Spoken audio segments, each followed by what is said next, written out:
ನಮಸ್ಕಾರ ಸ್ನೇಹಿತರೆ, ಮತ್ತೆ ರಾಜ್ಯದ ಮುಖ್ಯವಾದ ಮಾಹಿತಿಗಳನ್ನು ಡೀಟೇಲ್ ಆಗಿ ನೋಡೋಣ. ರಾಜ್ಯಾದ್ಯಂತ ಗೃಹಲಕ್ಷ್ಮಿ ಯೋಜನೆ ಹಣ ಜಮಾವಾಗದ ಹಿನ್ನೆಲೆಯಲ್ಲಿ ಮಹಿಳೆಯರ ಆಕ್ರೋಶ ವ್ಯಕ್ತವಾಗುತ್ತಿದ್ದಂತೆ ಗುಡ್ ನ್ಯೂಸ್ ಕೊಟ್ಟ ರಾಜ್ಯ ಸರ್ಕಾರ. ಆದರೆ ಡಿ.ಕೆ. ಶಿವಕುಮಾರ್ ಅವರು ಒಂದು ಶಾಕಿಂಗ್ ಹೇಳಿಕೆ ಕೊಟ್ಟಿದ್ದಾರೆ. ಏನು ಎಂಬುದನ್ನು ನೋಡೋಣ.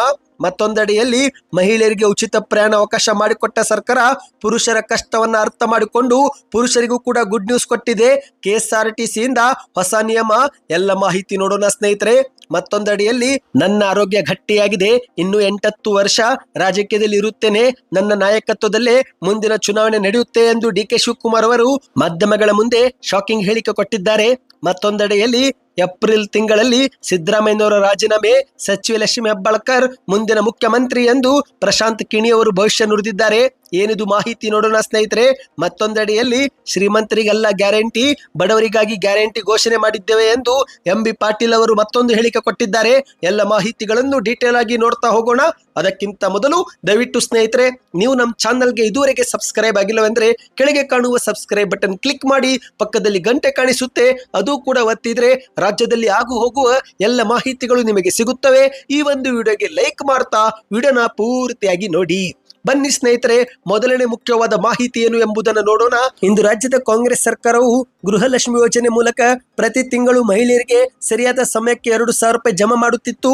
ಆದರೆ ಕಳೆದ 3 ತಿಂಗಳಿನಿಂದ ಈ ಒಂದು ಹಣ ಜಮಾವಾಗದ ಹಿನ್ನೆಲೆಯಲ್ಲಿ ರಾಜ್ಯಾದ್ಯಂತ ಮಹಿಳೆಯರು ಆಕ್ರೋಶವನ್ನ ವ್ಯಕ್ತಪಡಿಸುತ್ತಿದ್ದಾರೆ. ಹೌದು ಗೆಳೆಯರೆ, ಜನಪ್ರಿಯ ಗ್ಯಾರಂಟಿ ಆಗಿರುವ ಗೃಹಲಕ್ಷ್ಮಿ ಯೋಜನೆಯ ಕಂತು ಕಳೆದ 3-4 ತಿಂಗಳಿನಿಂದ ಫಲಾನುಭವಿಗಳ ಖಾತೆಗೆ ತಲುಪಿಲ್ಲ. ಇದರಿಂದ ಮಹಿಳೆಯರು ನಮಗೆ ಹಣ ಜಮಾವಾಗುತ್ತಿಲ್ಲ ಎಂದು ಆತಂಕಕ್ಕೊಳಗಾಗಿದ್ದು, ಆದರೆ ಮತ್ತೊಂದೆಡೆಯಲ್ಲಿ ಸರ್ಕಾರದ ಕಡೆಯಿಂದಲೇ ಹಣ ಜಮಾ ಮಾಡುವುದು ವಿಳಂಬವಾಗಿದೆ ಎಂದು ಸ್ವತಃ ಮುಖ್ಯಮಂತ್ರಿ ಮತ್ತು ಉಪಮುಖ್ಯಮಂತ್ರಿಯವರೇ ಸ್ಪಷ್ಟಪಡಿಸಿದ್ದಾರೆ. ಹಾಗಾಗಿ ಫಲಾನುಭವಿಗಳು ಆತಂಕ ಪಡುವ ಅವಶ್ಯಕತೆ ಇಲ್ಲ ಎಂದು ಹೇಳಲಾಗುತ್ತಿದೆ. ಹೌದು ಗೆಳೆಯರೆ, ಈಗ ರಾಜ್ಯದ ಕಾಂಗ್ರೆಸ್ ಸರ್ಕಾರವು ಇದೇ ತಿಂಗಳ ಅಂತ್ಯದಲ್ಲಿ, ಅಂದರೆ ಫೆಬ್ರವರಿಯ ಕೊನೆಯ ವಾರದಲ್ಲಿ ನವೆಂಬರ್ ಮತ್ತು ಡಿಸೆಂಬರ್ ತಿಂಗಳ 4,000 ರೂಪಾಯಿಯನ್ನ ನೇರವಾಗಿ ಜಮಾ ಮಾಡಲಿದೆ. ನಂತರ ಮುಂದಿನ ತಿಂಗಳಲ್ಲಿ ಜನವರಿ ಮತ್ತು ಫೆಬ್ರವರಿ ತಿಂಗಳ ಮತ್ತೆ 4,000 ರೂಪಾಯಿ ಜಮಾವಾಗಲಿದೆ ಎಂದು ಹೇಳಲಾಗುತ್ತಿದೆ. ಹೌದು, ಮಾಹಿತಿಯ ಪ್ರಕಾರ ಶಿವರಾತ್ರಿಗೂ ಮುನ್ನವೇ ಮಹಿಳೆಯರ ಖಾತೆಗೆ ಬಾಕಿ ಕಂತು ಜಮಾವಾಗಲಿದೆ. ಇನ್ನು ಇದೊಂದು ಕಡೆ ಆದರೆ ಮತ್ತೊಂದೆಡೆಯಲ್ಲಿ ಡಿ.ಕೆ. ಶಿವಕುಮಾರ್ ಅವರು ಇದೇ ಒಂದು ದಿನದಂದು ಗೃಹಲಕ್ಷ್ಮಿ ಹಣ ಪಾವತಿ ಮಾಡುತ್ತೇವೆ ಎಂದು ನಾವು ಎಲ್ಲಿಯೂ ಹೇಳಿಲ್ಲ ಎಂದು ಮಾಧ್ಯಮಗಳ ಮುಂದೆ ಶಾಕಿಂಗ್ ಹೇಳಿಕೆ ಕೊಟ್ಟಿದ್ದಾರೆ. ಹೌದು, ಮಾಧ್ಯಮದವರು ಸರ್, ಗೃಹಲಕ್ಷ್ಮಿ ಯೋಜನೆಯ ಬಾಕಿ ಕಂತು ಜಮಾವಾಗಿಲ್ಲ, ಯಾವ ದಿನಾಂಕಕ್ಕೆ ಜಮಾ ಮಾಡ್ತೀರಿ ಎಂದು ಕೇಳಿದಾಗ ಅದಕ್ಕೆ ಉತ್ತರ ಕೊಟ್ಟಂತ ಡಿ.ಕೆ. ಶಿವಕುಮಾರ್ ಅವರು, ನೋಡ್ರಿ, ಇಂದು ಎಲ್ಲದರ ಬೆಲೆ ಗಗನಕ್ಕೇರಿದೆ, ಆದಾಯ ಪಾತಾಳಕ್ಕೆ ಕುಸಿದಿದೆ. ಅದಕ್ಕಾಗಿಯೇ ನಾವು ಪ್ರತಿ ಕುಟುಂಬದ ಮಹಿಳೆಯರಿಗೆ ಸಹಾಯ ಮಾಡುವ ದೃಷ್ಟಿಯಿಂದ 2,000 ರೂಪಾಯಿ ಕೊಡಲು ನಿರ್ಧಾರ ಮಾಡಿದೆವು. ನಿರ್ದಿಷ್ಟವಾಗಿ ಇಂತಹದ್ದೇ ದಿನ ಪಾವತಿ ಮಾಡುವುದಾಗಿ ನಾವು ಎಲ್ಲಿಯೂ ಕೂಡ ಹೇಳಿಲ್ಲ ಎಂದು ಡಿ.ಕೆ. ಶಿವಕುಮಾರ್ ಅವರು ತಿಳಿಸಿದ್ದಾರೆ. ಮಹಿಳೆಯರ ಖಾತೆಗೆ ನಾವು ಹಣ ಹಾಕುತ್ತೇವೆ, ನಾವೇನು ಯಾರಿಗೂ ಕೂಡ ಈ ಒಂದು ಹಣವನ್ನು ತಪ್ಪಿಸೋದಿಲ್ಲ. 4 ಕೋಟಿ ಜನರಿಗೆ ಸಹಾಯ ಮಾಡುವುದಕ್ಕೆ ಈ ಗ್ಯಾರಂಟಿ ಯೋಜನೆಗಳನ್ನು ಜಾರಿಗೆ ತಂದಿದ್ದೇವೆ, ನುಡಿದಂತೆ ನಾವು ನಡೆಯುತ್ತಿದ್ದೇವೆ. ಗ್ಯಾರಂಟಿ ಯೋಜನೆಯ ಬಾಕಿ ಕಂತು ಶೀಘ್ರವೇ ಜಮಾ ಆಗುತ್ತೆ ಎಂದು ಉಪಮುಖ್ಯಮಂತ್ರಿಯವರು ಹೇಳಿದ್ದಾರೆ. ಇನ್ನೀಗ ಎರಡನೇ ಮುಖ್ಯವಾದ ಮಾಹಿತಿಗೆ ಹೋಗೋಣ ಸ್ನೇಹಿತರೆ. ನಿಮಗೆಲ್ಲರಿಗೂ ಗೊತ್ತಿರುವ ಹಾಗೆ ರಾಜ್ಯದ ಕಾಂಗ್ರೆಸ್ ಸರ್ಕಾರ ಮಹಿಳೆಯರಿಗೆ ಗೃಹಲಕ್ಷ್ಮಿ ಯೋಜನೆ ಜೊತೆಗೇನೆ ಶಕ್ತಿ ಯೋಜನೆಯು ಕೂಡ ಜಾರಿಗೆ ಮಾಡಿ ತುಂಬಾನೇ ಸಹಾಯ ಮಾಡಿದೆ.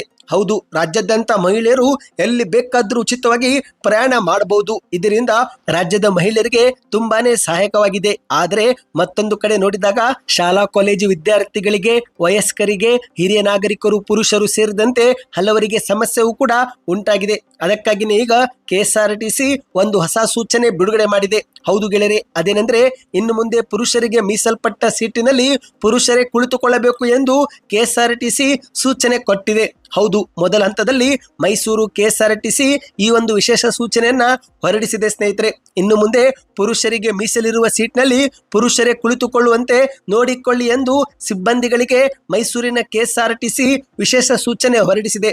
ಶಕ್ತಿ ಯೋಜನೆ ಜಾರಿಗೆ ಆದ ಬಳಿಕ ಸರ್ಕಾರಿ ಬಸ್ಗಳಲ್ಲಿ ಮಹಿಳೆಯರಿಗೆ ಉಚಿತ ಪ್ರಯಾಣ ಆರಂಭವಾಗಿರುವುದರಿಂದ ಇಂದು ಎಲ್ಲ ಬಸ್ಗಳು ತುಂಬಾನೇ ರಶ್ ಆಗಿ ಹೋಗಿತ್ತು. ಇದರಿಂದ ಪುರುಷ ಪ್ರಯಾಣಿಕರು ನಮಗೆ ಬಸ್ನಲ್ಲಿ ಸೀಟು ಸಿಗುತ್ತಿಲ್ಲ, ಆದರೆ ಹಣ ಮಾತ್ರ ನಾವು ಜಾಸ್ತಿ ಕೊಡಬೇಕು ಎಂದು ಆಕ್ರೋಶವನ್ನ ವ್ಯಕ್ತಪಡಿಸಿದ್ರು. ಇದೇ ಒಂದು ಆಕ್ರೋಶದ ಬೆನ್ನಲ್ಲೇ ಈಗ ಪುರುಷರಿಗೆ ಕೊನೆಗೂ ಗುಡ್ ನ್ಯೂಸ್ ಸಿಕ್ಕಿದೆ. ಹೌದು, ಇತ್ತೀಚೆಗೆ ಮೈಸೂರಿನ ನಿವಾಸಿಯಾಗಿರುವ ವಿಷ್ಣುವರ್ಧನ್ ಎನ್ನುವರು ಬಸ್ನಲ್ಲಿ ಪುರುಷರಿಗೆ ಸೀಟು ಕೊಡಿ ಎಂದು ಕೆಎಸ್ಆರ್ಟಿಸಿಗೆ ಮನವಿಯನ್ನ ಮಾಡಿದ್ರು. ಇದೇ ಒಂದು ಮನವಿ ಬೆನ್ನಲ್ಲೇ ಈಗ ಮೈಸೂರು ಜಿಲ್ಲೆಯ ಕೆಎಸ್ಆರ್ಟಿಸಿ ಘಟಕ ಪುರುಷರ ಸೀಟ್ನಲ್ಲಿ ಇನ್ನು ಮುಂದೆ ಪುರುಷರೇ ಕುಳಿತುಕೊಳ್ಳುವಂತೆ ನೋಡಿಕೊಳ್ಳಿ ಎಂದು ತನ್ನ ಸಿಬ್ಬಂದಿಗಳಿಗೆ ಸೂಚನೆ ಕೊಟ್ಟಿದೆ. ಇದಕ್ಕೆ ನಿಮ್ಮ ಅನಿಸಿಕೆಯನ್ನು ನೀವು ಕಮೆಂಟ್ ಮಾಡಿ ಸ್ನೇಹಿತರೆ. ಇನ್ನೀದೀಗ ಮತ್ತೊಂದು ಮುಖ್ಯವಾದ ಮಾಹಿತಿಗೆ ಹೋಗೋಣ.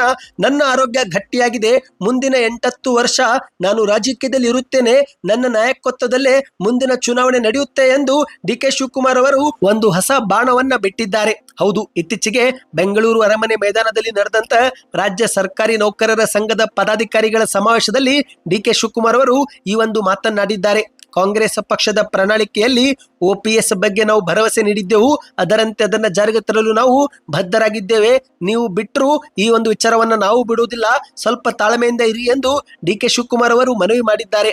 ಹೌದು ಗೆಳೆಯರೆ, NPS ಬದಲಿಗೆ OPS ಜಾರಿ ಮಾಡುವ ಕುರಿತಂತೆ ನೌಕರರು ಬೇಡಿಕೆ ಇಟ್ಟಿದ್ದು, ಇದೇ ಒಂದು ಬೇಡಿಕೆಯನ್ನ ನಾವು ಈಡೇರಿಸುತ್ತೇವೆ, ಸ್ವಲ್ಪ ತಾಳ್ಮೆಯಿಂದ ಇರಿ ಎಂದು ಡಿ.ಕೆ. ಶಿವಕುಮಾರ್ ಅವರು ಮನವಿ ಮಾಡಿದ್ದಾರೆ. ಹೌದು ಸ್ನೇಹಿತರೆ, ಈಗ ರಾಜ್ಯದ ನೌಕರರಿಗೆ OPS ಜಾರಿಗೆ ಮಾಡುತ್ತೇವೆ ಎಂದು ಡಿ.ಕೆ. ಶಿವಕುಮಾರ್ ಅವರು ಹೇಳಿದ್ದಾರೆ.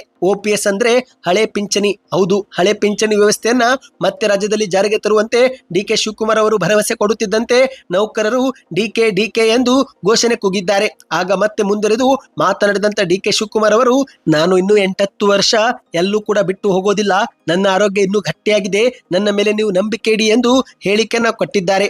ನಾನು ಸರ್ಕಾರಿ ನೌಕರರಿಗೆ ಮತ್ತೆ OPS ಜಾರಿಗೆ ಮಾಡುತ್ತೇನೆ ಎಂದು ಭರವಸೆ ಕೊಟ್ಟಿದ್ದಾರೆ. ಇದೇ ನಡುವೆ ಮತ್ತೆ ಮುಂದುವರೆದು ಮಾತನಾಡಿ, ನೀವೆಲ್ಲರೂ ಕೂಡ ಇದನ್ನ ಅರಿಯಬೇಕು, ಮಗುವಿಗೆ ತಾಯಿಯ ಮೇಲೆ ನಂಬಿಕೆ, ಮರಕ್ಕೆ ತನ್ನ ಬೇರಿನ ಮೇಲೆ ನಂಬಿಕೆ, ಪೋಷಕರಿಗೆ ತಮ್ಮ ಮಕ್ಕಳ ಮೇಲೆ ನಂಬಿಕೆ, ಭಕ್ತನಿಗೆ ಭಗವಂತನ ಮೇಲೆ ನಂಬಿಕೆ, ಅದೇ ರೀತಿ ಈ ಸರ್ಕಾರದ ಅಭಿವೃದ್ಧಿ ವಿಚಾರದಲ್ಲಿ ನನಗೆ ಸರ್ಕಾರಿ ನೌಕರರ ಮೇಲೆ ನಂಬಿಕೆ ಇದೆ ಎಂದು ಡಿ.ಕೆ. ಶಿವಕುಮಾರ್ ಅವರು ಹೇಳಿದ್ದಾರೆ. ಸ್ನೇಹಿತರೆ, ಒಟ್ಟಿನಲ್ಲಿ ಶೀಘ್ರವೇ ರಾಜ್ಯದ ನೌಕರರಿಗೆ ಗುಡ್ ನ್ಯೂಸ್ ಸಿಗುವ ಒಂದು ಸುಳಿವನ್ನ ಡಿ.ಕೆ. ಶಿವಕುಮಾರ್ ಅವರು ಕೊಟ್ಟಿದ್ದಾರೆ.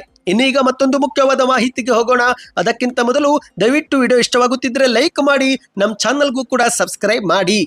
ಈಗ ಮತ್ತೊಂದು ಮುಖ್ಯವಾದ ಮಾಹಿತಿಗೆ ಹೋಗೋಣ ಸ್ನೇಹಿತರೆ.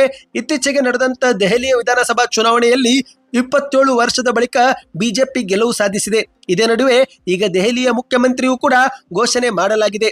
ಹೌದು, ದೆಹಲಿಯಲ್ಲಿ ಈ ಬಾರಿ ಬಿಜೆಪಿ ಅಧಿಕಾರಕ್ಕೆ ಬಂದಿದ್ದು ಮಹಿಳೆಯರೊಬ್ಬರೀಗ ಮುಖ್ಯಮಂತ್ರಿ ಸ್ಥಾನವನ್ನ ಪಡೆದುಕೊಂಡಿದ್ದಾರೆ.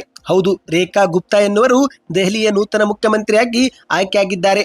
ಆದರೆ ಅದಕ್ಕಿಂತ ಮುಖ್ಯವಾದ ಮಾಹಿತಿ ಏನೆಂದ್ರೆ ಸ್ನೇಹಿತರೆ, ಕರ್ನಾಟಕದ ಮೂಲದ ಜ್ಯೋತಿಷಿಯಾಗಿರುವ ಪ್ರಶಾಂತ್ ಕಿಣಿ ಎನ್ನುವರು ಭವಿಷ್ಯ ಇದೀಗ ನಿಜವಾಗಿದೆ. ಹೌದು, ಈ ಒಂದು ಹಿಂದೆ 2024 ಅಕ್ಟೋಬರ್ 13ರಂದು ಪ್ರಶಾಂತ್ ಕಿಣಿ ಅವರು ಭವಿಷ್ಯವಾಣಿಯನ್ನ ನುಡಿದಿದ್ರು. ದೆಹಲಿಯಲ್ಲಿ ಈ ಬಾರಿ ಬಿಜೆಪಿ ಅಧಿಕಾರಕ್ಕೆ ಬರಲಿದ್ದು ಮಹಿಳೆಯರೊಬ್ಬರು ಮುಖ್ಯಮಂತ್ರಿ ಆಗುತ್ತಾರೆ ಎಂದು ಪ್ರಶಾಂತ್ ಕಿಣಿ ಅವರು ಆಗಲೇ ಭವಿಷ್ಯವನ್ನ ನುಡಿದಿದ್ರು.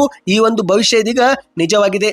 ಆದ್ರೆ ದೆಹಲಿಯ ಭವಿಷ್ಯದ ಜೊತೆಗೆ ಕರ್ನಾಟಕದ ರಾಜಕೀಯದ ಭವಿಷ್ಯದ ಬಗ್ಗೆಯೂ ಕೂಡ ಅವರು ಒಂದು ಟ್ವೀಟ್ ಅನ್ನ ಮಾಡಿದ್ದರು. ಹೌದು, 2024 ಏಪ್ರಿಲ್ 11ರಂದು ಕರ್ನಾಟಕದ ರಾಜಕೀಯದ ಕುರಿತಂತೆ ಅವರು ಒಂದು ಟ್ವೀಟ್ ಅನ್ನ ಮಾಡಿದ್ರು. ಆ ಒಂದು ಟ್ವೀಟ್ ನಲ್ಲಿ ಕರ್ನಾಟಕದ ಮುಂದಿನ ಮುಖ್ಯಮಂತ್ರಿ ಯಾರು ಎನ್ನುವ ಕುರಿತಂತೆ ಭವಿಷ್ಯವನ್ನ ತಿಳಿಸಿದ್ರು.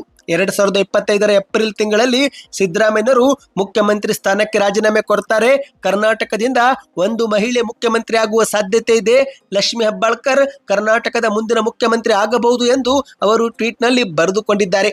ಈಗ ದೆಹಲಿಯ ಒಂದು ಭವಿಷ್ಯವಾಣಿ ನಿಜವಾದ ಬೆನ್ನಲ್ಲೇ ಎರಡನೇ ಕರ್ನಾಟಕದ ಭವಿಷ್ಯವಾಣಿಯೂ ಕೂಡ ನಿಜವಾಗುತ್ತಾ ಎನ್ನುವ ಪ್ರಶ್ನೆ ರಾಜ್ಯದ ಜನರಲ್ಲಿ ಮೂಡಿದೆ. ಇದಕ್ಕೆ ನಿಮ್ಮ ಅನಿಸಿಕೆಯನ್ನು ನೀವು ಕಮೆಂಟ್ ಮಾಡಿ. ಇನ್ನೀಗ ಕೊನೆಯ ಮುಖ್ಯವಾದ ಮಾಹಿತಿಗೆ ಹೋಗೋಣ ಸ್ನೇಹಿತರೆ. ಕಾಂಗ್ರೆಸ್ ಸರ್ಕಾರದ ಗ್ಯಾರಂಟಿಗಳು ಬಡವರಿಗಾಗಿ ಜಾರಿಗೆ ತಂದಿದ್ದೇವೆ ಹೊರತು ಶ್ರೀಮಂತರಿಗಲ್ಲ ಎಂದು ಕೈಗಾರಿಕಾ ಇಲಾಖೆ ಸಚಿವರಾಗಿರುವ ಎಂ.ಬಿ. ಪಾಟೀಲ್ ಅವರು ವಿಜಯಪುರದಲ್ಲಿ ಹೇಳಿಕೆ ಕೊಟ್ಟಿದ್ದಾರೆ. ಹೌದು, ಗ್ಯಾರಂಟಿ ಯೋಜನೆಗಳ ಪ್ರಯೋಜನಗಳು ಬಡವರು ಮತ್ತು ನಿರ್ಗತಿಕರಿಗೆ ಮಾತ್ರ ತಲುಪಬೇಕು, ಶ್ರೀಮಂತರಿಗೆ ಅಲ್ಲ ಎಂದು ಎಂ.ಬಿ. ಪಾಟೀಲ್ ಅವರು ತಿಳಿಸಿದ್ದಾರೆ. ಗೃಹಲಕ್ಷ್ಮಿ ಯೋಜನೆ 2,000 ರೂಪಾಯಿ ಉಳ್ಳವರು ತೆಗೆದುಕೊಳ್ಳಬಾರದು, ಅದು ಕೇವಲ ಬಡವರಿಗೆ ಮಾತ್ರ ಹೋಗಬೇಕು. ಶ್ರೀಮಂತರನ್ನು ಯೋಜನೆಯಿಂದ ಹೊರಗಿಡಲು ಸರ್ಕಾರಿ ಮಟ್ಟದಲ್ಲೂ ಕೂಡ ಯಾವುದೇ ಚರ್ಚೆ ಇಲ್ಲ. ಆದರೆ ಸ್ವಯಂ ಪ್ರೇರಿತವಾಗಿ ಶ್ರೀಮಂತರು ಯೋಜನೆಯಿಂದ ಹೊರಗುಳಿದುಕೊಳ್ಳಬೇಕು, ಅದು ನನ್ನ ಅಭಿಪ್ರಾಯ ಎಂದು ಹೇಳಿಕೆ ಕೊಟ್ಟಿದ್ದಾರೆ. ಹೌದು ಸ್ನೇಹಿತರೆ, ಶ್ರೀಮಂತರು ಗೃಹಲಕ್ಷ್ಮಿ ಯೋಜನೆಯಿಂದ ಹೊರಗೋಗಬೇಕು ಮತ್ತು ಹೊರಗುಳಿದಂತ ಬಡವರು ಈ ಒಂದು ಯೋಜನೆಗೆ ಸೇರ್ಪಡೆಗೊಳ್ಳಬೇಕು, ಆಗಲೇ ಯೋಜನೆ ಯಶಸ್ಸು ಪಡೆದುಕೊಳ್ಳುತ್ತೆ ಎಂದು ಹೇಳಿದ್ದಾರೆ. ಸದ್ಯಕ್ಕೆ ಎಷ್ಟಾಯ್ತು ಸ್ನೇಹಿತರೆ, ಈ ಒಂದು ಮಾಹಿತಿ ಇಷ್ಟವಾಗಿದ್ದರೆ ವಿಡಿಯೋಗೆ ಲೈಕ್ ಮಾಡಿ. ಮುಂದಿನ ರಾಜ್ಯದ ಎಲ್ಲ ಮಾಹಿತಿ ಪಡೆಯಲು ದಯವಿಟ್ಟು ನಮ್ಮ ಚಾನಲ್ಗೆ ಸಪೋರ್ಟ್ ಮಾಡಿ, ಸಬ್ಸ್ಕ್ರೈಬ್ ಮಾಡಿ, ಲೈಕ್ ಮಾಡಿ ಮತ್ತು ವಿಡಿಯೋ ಶೇರ್ ಮಾಡಿ.